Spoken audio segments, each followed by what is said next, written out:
এই অতিরিক্ত গরমে আমাদের খামারের মুরগিকে সুস্থ রাখা আমাদের জন্য একটা বড় চ্যালেঞ্জ হয়ে দাঁড়িয়েছে।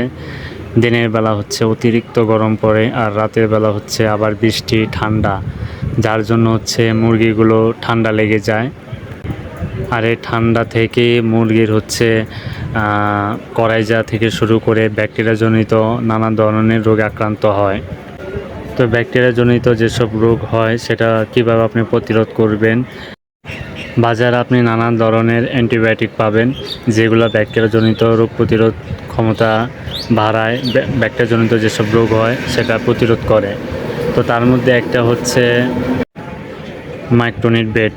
যদি আপনার মুরগির হচ্ছে সামান্য ঠান্ডা লাগে, তাহলে হচ্ছে আপনি ডক্সিবেট দিবেন। ডক্সিবেট দিলে আশা করি ভালো হয়ে যাবে। 3 থেকে 5 দিন দিবেন। ডক্সিবেট দেওয়ার পর যদি মুরগি ঠান্ডা ভালো না হয়, তখন ডক্সিবেটের সাথে আপনি মাইক্রোনিটটাও মুরগিকে দিবেন।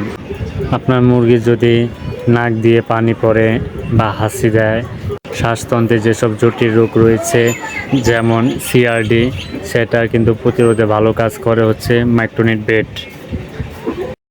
এছাড়াও যদি মুরগির যদি আপনার পায়খানার জনিত যেসব সমস্যা আছে, যেমন চুনা পায়খানা, সবুজ পায়খানা, রক্ত আমাশয় যদি হয়, তাহলে মাইক্রোনিট কিন্তু ভালো কাজ করবে। আপনি ডক্সিবেটের সাথে মাইক্রোনিট ব্যাডটা দিয়ে দেবেন। এছাড়াও যদি মুরগির ফাউল কলেরা, ইনফেকশাস করাইজা যদি হয়, তাহলে কিন্তু মাইক্রোনিট বেড ভালো কাজ করে। এছাড়াও আরও যদি নিউমোনিয়া যদি হয়ে থাকে, অতিরিক্ত ঠান্ডা থেকে মুরগির নিউমোনিয়া হয়ে যায়, সেক্ষেত্রে হচ্ছে মুরগি কিন্তু মারা যায়। অর্থাৎ ব্যাকটেরিয়াজনিত যত প্রকার রোগ আছে, সেটা হচ্ছে আপনি মাইক্রোনিট ব্যাড ব্যবহার করার কারণে কিন্তু সমস্ত রোগ ভালো হয়ে যায়। 1 গ্রাম 1 লিটার পানিতে মিশিয়ে মুরগিকে দিবেন।